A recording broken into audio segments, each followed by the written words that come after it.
Hello and welcome to Vampires and Mermaids. I'm Erin. I'm Risha. And even though we just finished recording last week's episode, we somehow got a case of the sillies in the 30 seconds it took us to turn a page. We didn't even say anything. We went from like chill and collected to just chaos. I don't know why I'm laughing. Because you made a cute little burp in the middle of my first intro, and that just set off our sillies. It was fun. Okay. Do that after. Okay, sorry. What do you got? Just go. Okay. Just go. So I went into my lovely book, Woo. my encyclopedia of vampires and the undead. If you have more questions about it, it was featured on a post on our Instagram. It sure was. Vamps and Mers. Also, if you have questions, you could always email vampiresandmermaids@gmail.com. All spelled out. Yes. AND. And if you're like, is this in the book? Ask. Yeah, we're I'll here. let you know. We'll check our emails and our DMs. Or if you're like, find a vampire that starts with G. Ooh. Maybe I'll find one. I do that with Taylor Swift songs to fall asleep at night. Oh, that's right. That's cute. I like it. Optimal fan over there. Oh. But anyways, I went in and in the same like section, two after each other are two psychoanalysts talk about vampires. Oh. And they're of the same, like they're contemporaries of each other. And so I decided to talk a little bit about that. Cool. Ernest Jones is the first one I'm going to talk about. He lived 1879 to 1959. He was a disciple of Freud, Sigmund Freud. He had a special interest in psychoanalyzing folklore and literature. He wrote stuff on the nightmare. So he did reviews of folklore and psychological nature of frightening dreams. In true Taylor Swift fashion, every time you say folklore, I just think of her album Folklore. Oh, really? Yeah. Oh, I think of folklore. Folklore evermore. Oh. Yeah. Anyway. Oh, very nice. Continue. In that On the Nightmare essay, he also explored the vampire. According to Jones, vampires are compelled by love and hatred. Love compels them to visit relatives and partners first.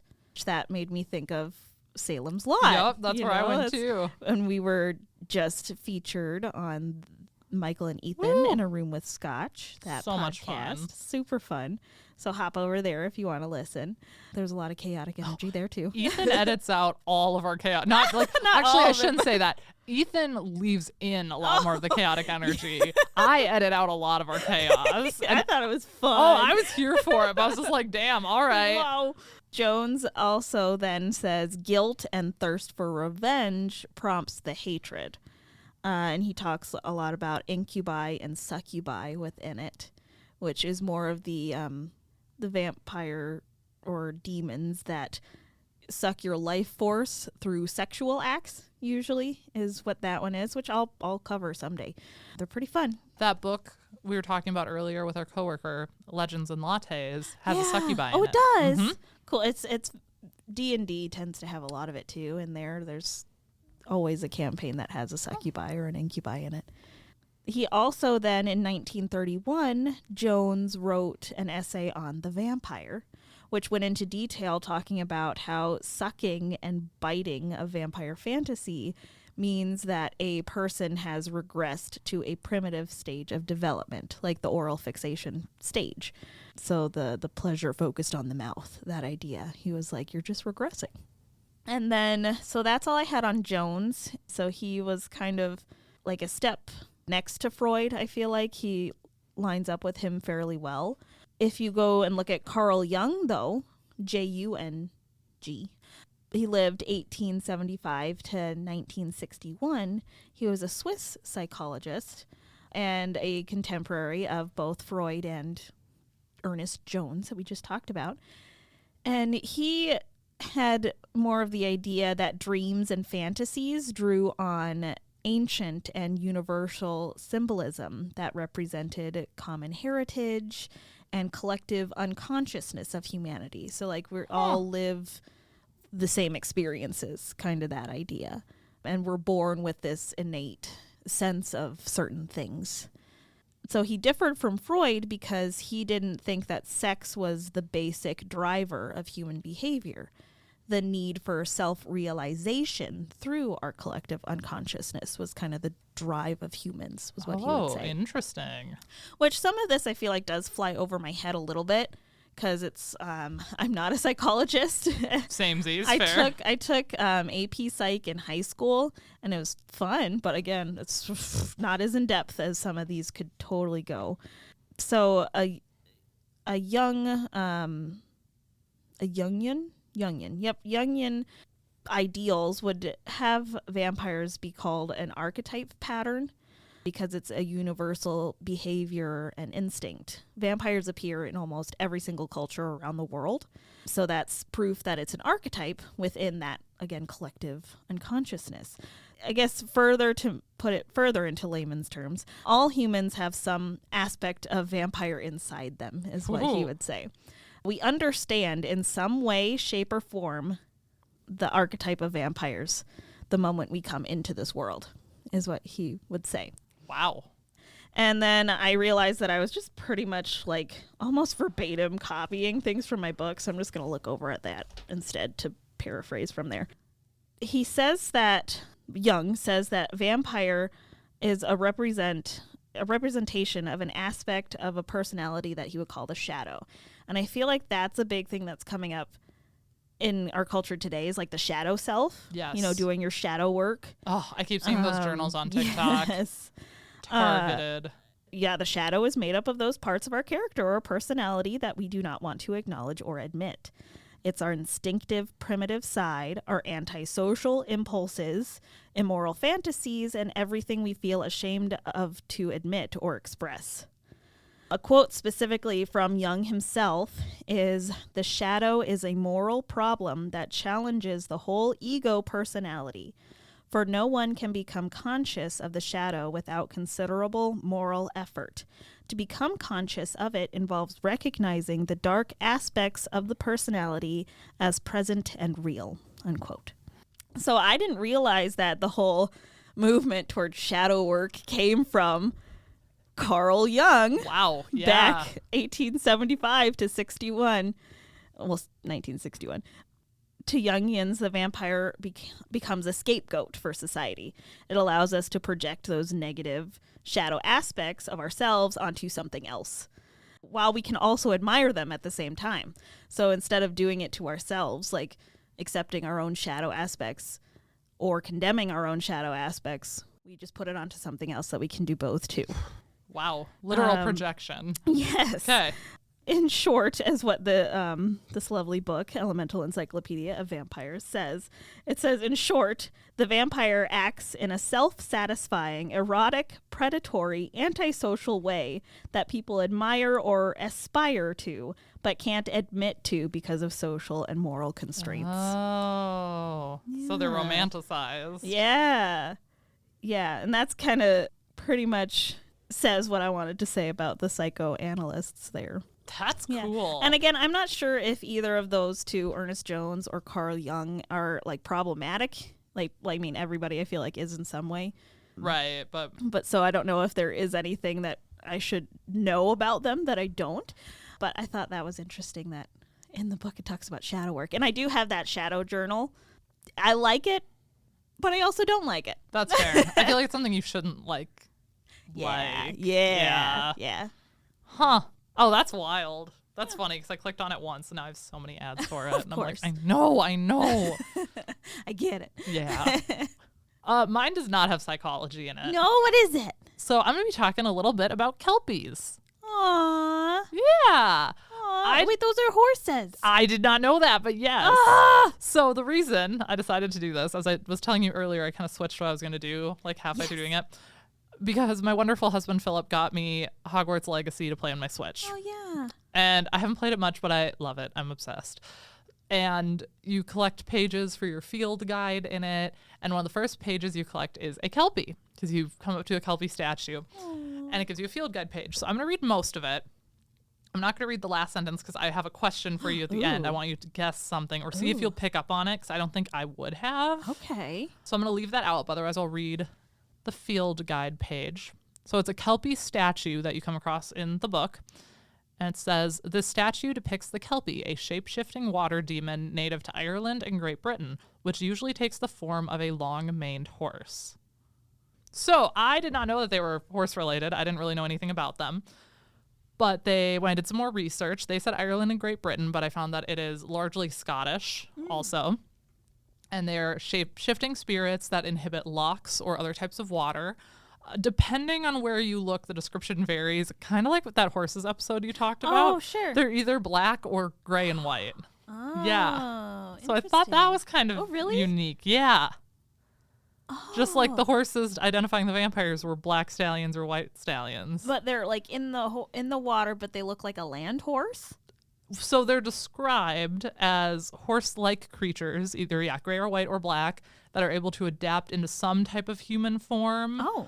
They're typically described as a powerful, beautiful horse in Scottish water that preys on humans, but their hooves are reversed. So they're facing the wrong way. And some lore depicts them as keeping those backward-facing hooves when they turn into a human. Sometimes they're described as having a mane of serpents. That wasn't super common. That was only like one or two little artwork pieces that I saw. Otherwise, they typically just have very long manes. And they're said that they can sing to people, so kind of like sirens. Ooh. And they can sing to lure them onto their backs. Ooh. Which their backs can magically expand in length to add more and more people onto it. Oh. Yeah, so I didn't know any of this.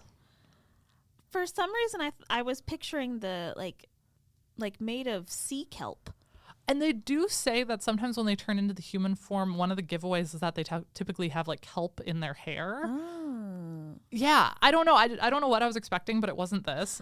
In D&D, there's we just went up against Kelpies.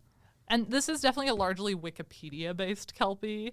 There's also a breed of dog called a Kelpie that I was not aware of, an Australian Kelpie. Yeah, in D&D version 5E, it is a mass of animated seaweed that can change its form at will. And there is some talk when they go into like how to capture and kill one that you can pull out this like mushy Kelpie, like kelp or seaweed mass from it. Yeah.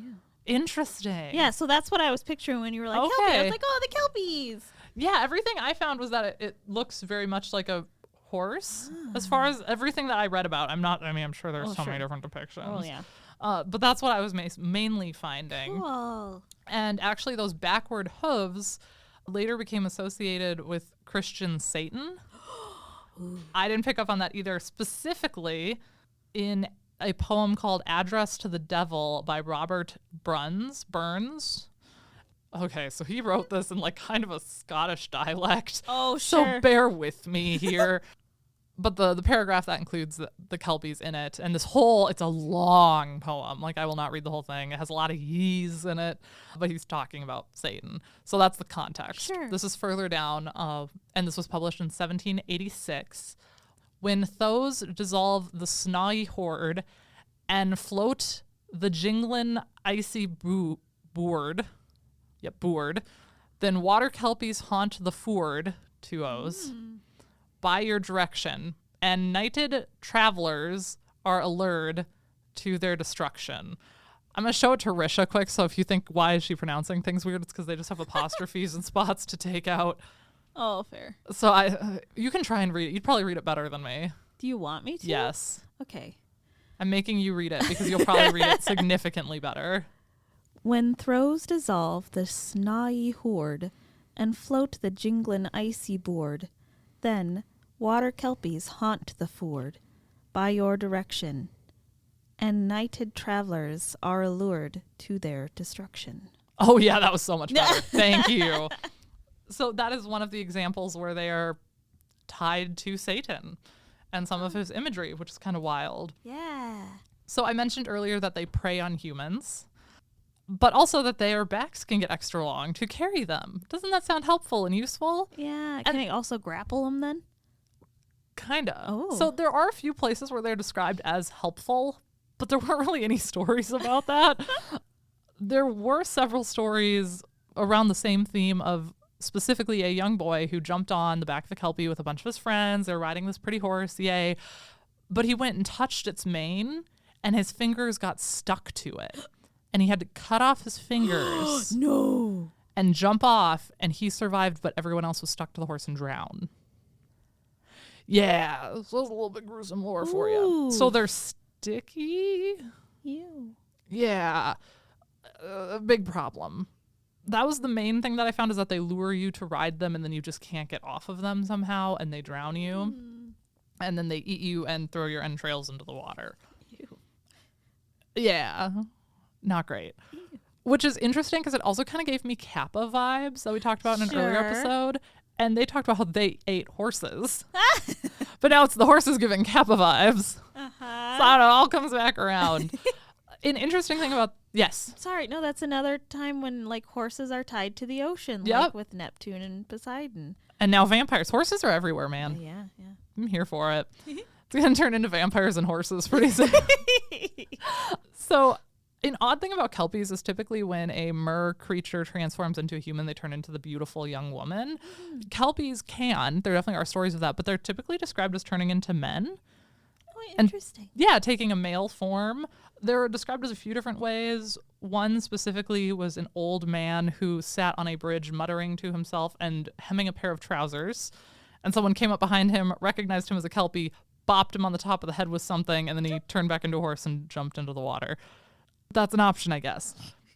Another, they also were consistently described as being attractive young men too. So it kind of, it sounds like you were either kind of like a wizened old guy or a very young, handsome dude. Those were your options. Sometimes they would try to woo women. So kind of the reverse of what we're used to seeing with sirens. And there was one specific story about a young Kelpie man who showed up to a town, disguised himself, didn't want them to know. I don't know if he had hooves or not. They didn't put that part in the story, but if he did, he disguised it. And he was trying to woo these women to be his bride. But one of the women, I don't know if they got married or not, they described her as being in his bed. So depending on the era, it's possible. I don't know. No judgment now, but back then that would have been scandalous. Yes. Recognized him for what he was and ripped off his silver necklace that he was wearing because she realized he was a Kelpie and that was actually his horse bridle that transformed into a necklace when he turned into a human. And if you ripped it off of him, then they serve you, basically. And so she then took him to her father's farm and made him work for a year. Kinky. Well, and then we get into a little bit more about how to capture and or kill a Kelpie. So that's kind of our little intro. Here's the fun thing is it comes down to two different things and they're both opposites. Oh dear. So the first one is they might not have tack on them. So for any non-horse people, tack is just any equipment you might put on your horse, your saddle, your bridle, your halter, whatever. If they have no tack on them and they're either in horse form or human form, you can put a halter on them, which is essentially the equivalent of a horse collar, but it goes over their face. But you can put a halter on them with a cross stamped onto it. And then, I don't know, they're yours now, I guess. They talk about people who would put them to work hauling heavy millstones to build castles and stuff. Wow. Now, if they have tack on, and again, this includes when they're human, and sometimes it was described, like I said, the necklace, that was really the bridle. But sometimes they were just so if they're human and have a saddle on, I'm like, no one thought that was weird. I think that'd be kind of weird. So I don't know if I might have missed something, but you're able to remove the tack and cause an exorcism. I don't know if removing the tack causes an exorcism. This is also the first time they're actually talked about being demons. They're before just mentioned as spirits. So the exorcism one, are they then inhabiting an actual person? It doesn't sound like it. I don't know. How are you exorcising? That's what I thought too. So I think the putting the halter on them or ripping the tack off in whatever form it had turned into, i.e. the necklace, is really the way to do it. Yeah. Well, it makes a little sense in my mind because if it's just this free Kelpie, he's got no master right, to throw it on, but maybe that master died or something, and then so now you've claimed what, It's an ownership thing. Yeah. Yeah. Yeah, I could see that too. But the whole exorcism part, That's weird. I feel like that's maybe more of a Christian projection onto the folklore Yeah. that wasn't originally there. And then the other way to kill them is a silver bullet, just like werewolves. Oh. Yeah. So kind of interesting. Now, that was a little bit of a shorter one, but I do have my question for you. Do you have any guess what the largest Kelpie is? Like size or? What it is or who it is? So I'm going to go back to my Harry Potter field guide page, and I'm going to read you the rest of it. And this is why I decided to do this. I'm not going to get in. What you thinking? No, go for it. Okay. No, go. What do you think? No. Okay. I'm not going to go into this yet because it's a whole other thing. Okay. I think you know. But I will eventually. I do want to cover it eventually. So the field guide page reads, the statue depicts the Kelpie, a shape-shifting water demon native to Ireland and Great Britain. Really, it's also Scottish. Which usually takes the form of a long-maned horse.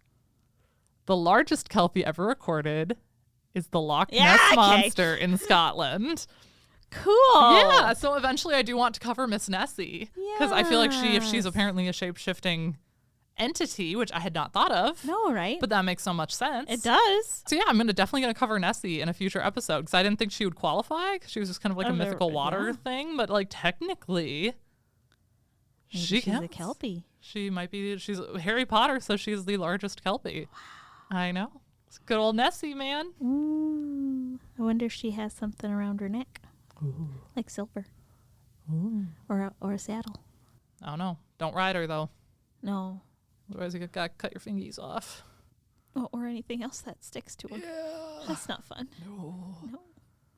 But yeah, so that's all I have. So a little shorter episode this week. But Chaotic at the beginning. oh, so chaotic. We love it. And if you enjoyed it, go ahead and rate us that 5 stars. Woo! Hit follow on wherever you're listening.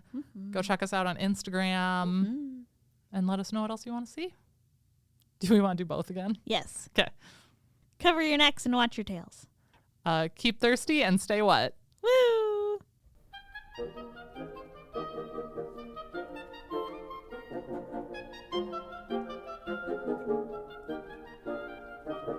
Obscurantism and obfuscation.